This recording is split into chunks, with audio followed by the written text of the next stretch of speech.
for another review, aren't we? Yes, we are. This is becoming a weekly thing. Actually, no, it's been a weekly thing for a very long time. Yes, thank you for the intro. I love it. Yeah. Welcome back to ROC Movie Reviews, everybody. We're back once again to talk about a horror film this time. We took a little break for a while. We started to, talk Star Wars and Indiana Jones and all that. But if there's one genre that both of us, I think, absolutely love, even when it's not the best, I think we can agree it's probably horror, right? Definitely. Yeah. And as you can see from the thumbnail on the screen, we're talking about one of the more recent horror movies, one of the critically acclaimed horror movies, and that horror adaptation that's written by the one and only Stephen King. Yep, Stephen King, once again. And we are talking about the 2017 horror film that blew everybody's expectations out of the water and just completely annihilated the box office. We're talking about It. What happens when another Georgie goes missing? Or one of us? Are you just gonna pretend it isn't happening like everyone else in this town? If we stick together, we'll win.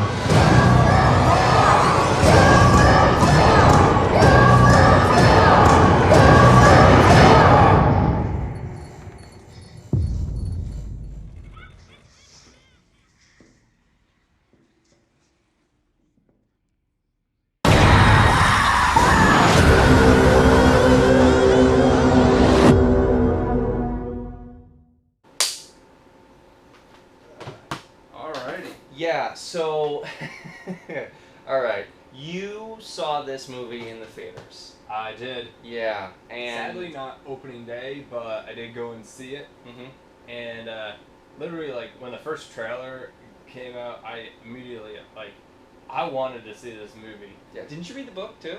I did. Yes. And that was a long journey. It's a really thick book. It's literally 1,200 pages. Yeah, it can rival a Harry Potter book, absolutely. Yeah. It's it's nuts. Yeah. You couldn't all fit that one book in one movie. You just can't.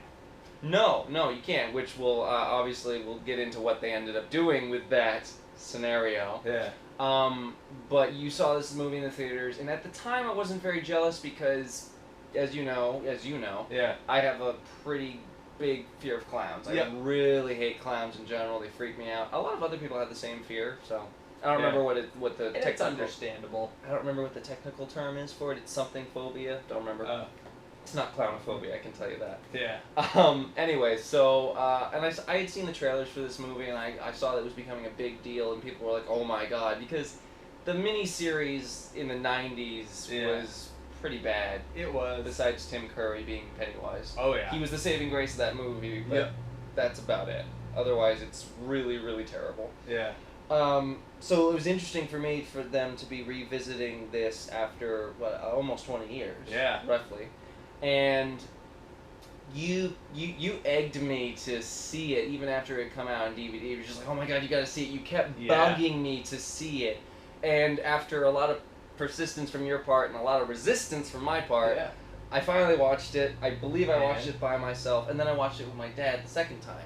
Not only did I love this film, but my dad loved this film too, and he's not even big into horror. And this is like supernatural horror if you think about it. It's not done in the context of the classic context with supernatural, but it or Pennywise is not of this earth. No. So, cosmic, supernatural. Not to mention this movie broke horror movie records. Even it actually once held the record for the most views for a movie trailer in 24 hours. It did, that's right, 197 million. Yeah, it was nuts. And obviously that record's been broken as of now because it's been a couple of years. But at the time, setting that record was unprecedented, especially for horror movie trailers in general. Yeah. I mean, this was an event. This was a phenomenon, I would say. I mean, it was so great for the horror community and the horror lovers, and I think I had just gotten into the horror genre a little bit earlier before this movie came out, so that's why I was still kind of hesitant. Yeah. I had only seen a handful, and you obviously you persisted and you had me finally watch it. I'm still really afraid of clowns. Yeah. And I don't know if this movie helped with that fear. It probably actually didn't. But the way that this movie... No, it didn't. But the way that this movie is executed and told and the characters, like, it's just brilliant from every aspect. I'm sorry, but it is. So I'm going to read the plot real quick besides the people, for the people who haven't read the book. In the summer of 1989, a group of bullied kids named the Losers band together to destroy a shape-shifting monster which disguises itself as a clown and preys on the children of Derry, their small Maine town. Yep. Yep, in a nutshell, that's the plot, and I'm just going to get it out of the way now. This is Chapter 1. There is a second movie called Chapter 2, which we will also talk about. But at the time, we didn't know that was going to happen because a second film hadn't even been talked about or greenlit. It was just this standalone, oh, they're doing it, but hey, it's just about the kids part. Yeah. Whereas Chapter 2 is about the adult part. Yeah, and it comes together in a very nice duology. Yeah. But for this movie, that's the plot. The characters are just excellent. Honestly, pretty much all likable except for the bully characters. Yeah, and even them, they do their role very well. Yeah. I would say I think everyone does an excellent job here, and we first have to talk about Jaden Martell. He plays Bill Denborough. I'd seen this kid in other things, and I thought he was a great up-and-coming star. This just cemented his status. Definitely. He's excellent. I mean, this movie opens with Georgie's death. Yeah. And I had seen snippets of Georgie's death in the 90s one, and they really it's cheesy, it's not all that scary. They pretty much blacked it out. It pales in comparison, and they kind of just zoom into his mouth and they don't show anything. This movie goes for the jugular. Oh, yeah. It shows Georgie's arm get ripped off, it shows him trying to climb away from, and then you see this hand reach out and just pull him into the sewer. There's a blood trail in the water. Yeah. It is nasty.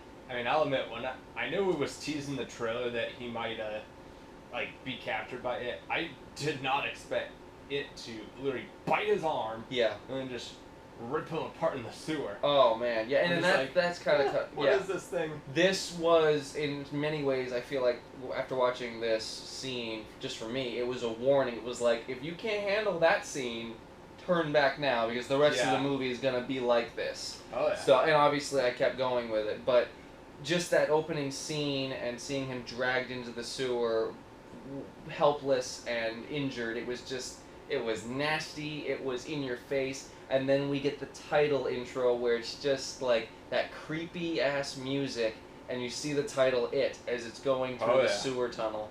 I was just like, oh, man, just from the opening 10 minutes of this movie, I was like, oh my god. I honestly, when I first watched this movie, I was nervous. Really? Because I was like, oh god, if that's how they open the movie, what's the rest going to be like? And obviously I love it, but my first watch of this movie was definitely an experience I'm not going to forget. Oh, yeah. We'll just say that. Anyways, getting back to cast, Jeremy Ray Taylor is Ben. Had also seen him in a couple of other things. He's great. Oh, yeah. Again, all the kids are great. We'll just run through them really quick. Sophia Lillis. I'm sorry, go ahead. I mean, normally kid actors aren't that great, but this one I have to say the opposite. This entire cast, they all do excellent work. Yeah. I mean, and some of the kids I had never seen before, whereas other ones I had, so it was a nice mix of the two. You were saying? Yeah, sorry. Sophia Lillis, who I had not seen before as young Beverly, thought she was excellent. Finn Wolfhard, who we know from Stranger Things. Yep. This was interesting seeing him in a different role. He is pitch perfect as Richie Tozier, I think his name is. Yeah. He's the comedic relief. And this was an R-rated horror film, so his dialogue was raunchy, it was unexpected. It just made the movie so much more entertaining, and he was one of the best characters. Yeah. Easily. I'd say one of my favorites as well. Yeah, he's just so good. So it was interesting to see him play a totally different role from his Mike in Stranger Things. Great range as an actor. Chosen Jacobs plays Mike Hanlon. This is the only thing I've seen him in also as well when he was in the flashbacks in Chapter 2. Is he the one with the glasses? No, he's a black guy. Oh, alright. Mike, yeah. Not Mike, so, yeah, Mike, right? Yeah. did a really good job. Isn't in the film as much as the other characters, but still came together towards the end of it, and he helped them defeat the clown. So he definitely served his role really well, and I think he was, again, great performance. Jack Dylan Grazer as Eddie, as Eddie Kasprek. Just like Richie, I gotta say, their interplay with each other. And he's the one with glasses, right? No, the one with glasses is Richie, I'm sorry. Oh, alright. Yeah, Richie's the one with glasses. And Eddie's the germaphobe. Oh, wow. And he is just, he's got, this is the first time I'd seen this actor, and he just nailed it. He knocked it out of the park. Yeah. He was so good. He was so convincing in the scary scenes, so convincing in the funny scenes. I mean, like, just that scene where his arm gets broken and Pennywise climbs out of the fridge all contorted. Yeah. Still sends chills down my spine. It really does.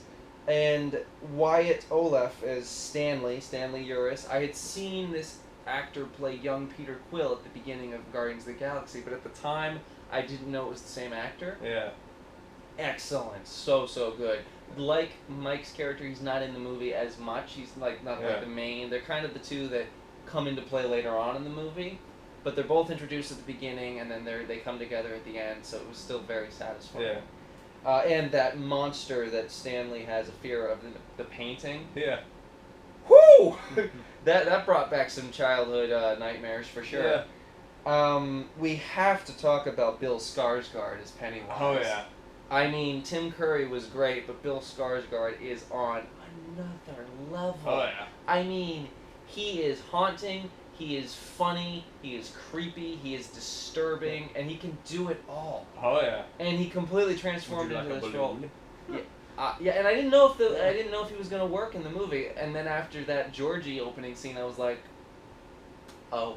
Yeah. Oh. That was my reaction. Nicholas Hamilton as Henry Bowers, the main bully of the three. Yeah.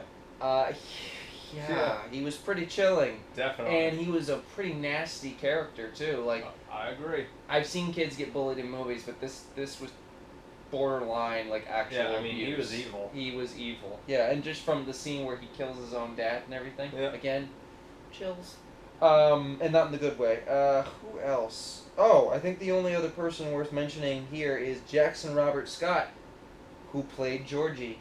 Wow. And what an impression this kid left. I mean, he wasn't in the movie for very long, but I thought he was very convincing. But he is in the movie towards the end, and then there's a scene in like the middle or whatever where he kind of hangs over Bill. Yeah. His death hangs over Bill. It's pretty much like a spirit.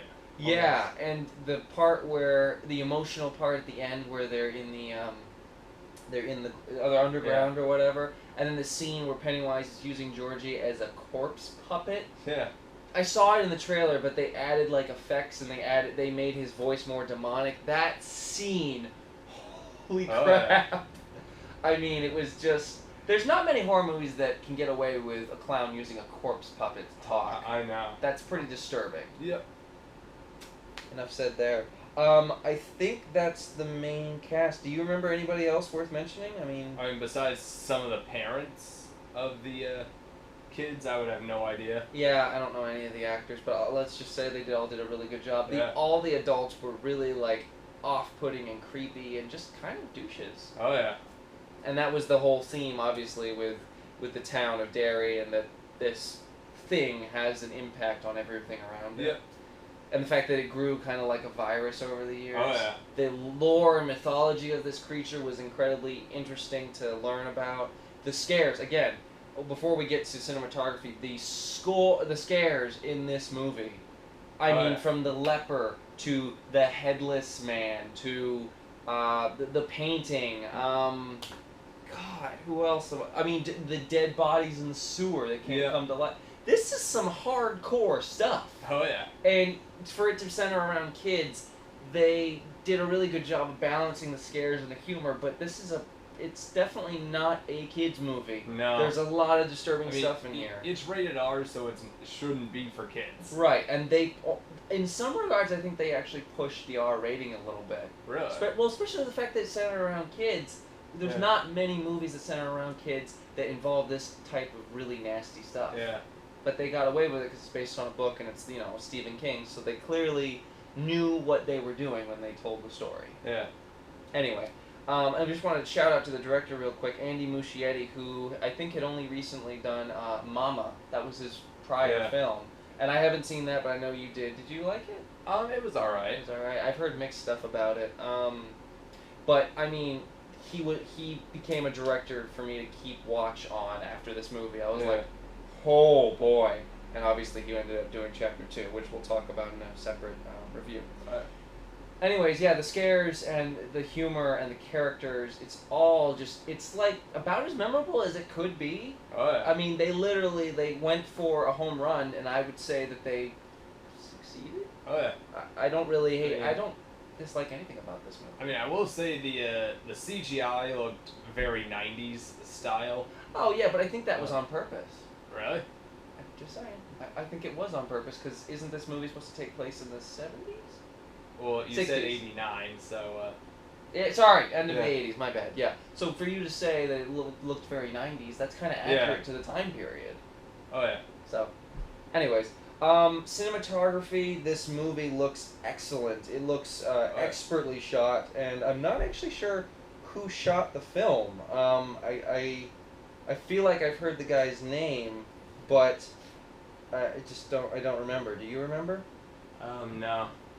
Well, I'm going to tell you right now. The cinematography was by Chung Hoon Chung, who is obviously either a Japanese or a Chinese cinematographer. He has shot other films such as the original Old Boy. That is a massively successful movie. He shot Zombieland Double Tap. Nice. So that's awesome. Netflix film with Alicia Vikander, Earthquake Bird. Haven't seen it yet, but it looked great. He also shot the 2018 dystopian thriller Hotel Artemis. Which was a really well shot movie. It wasn't necessarily the best story wise, and he also shot the current war with Benedict Cumberbatch as Thomas Edison. That movie, that movie looked excellent. Well, he's clearly moved up because he did a lot of foreign movies because obviously he was born in Seoul, South Korea. I'm sorry, he's South Korean. Alrighty, there we go. He made a excellent looking movie. I couldn't be happier with the look of this film. No. So, excellent job, Mr. Chung. And the original music, well, we know what the original music was by. Benjamin Wallfish. We've talked about this guy from doing scores for Captain America the Winter Soldier. In our Cure for Wellness review, we talked about how it might be the most memorable score he's ever done. Yeah. I know you still haven't seen A Cure for Wellness, but you gotta watch it. It is a trip. I will someday. It's such a trip. Anyways, Benjamin Wallfish. This is probably my second favorite score by him, right below A Cure for Wellness. Wow. And I would say probably the same thing with Chapter 2 as well. But the two soundtracks he's done are the scores, and then A Cure for Wellness, he clearly excels at scoring horror films. Alrighty. Excellent. Anyways, if you can't already tell, I love this movie. I'm so glad that you persisted for me to go see it. I'm sorry, to watch it.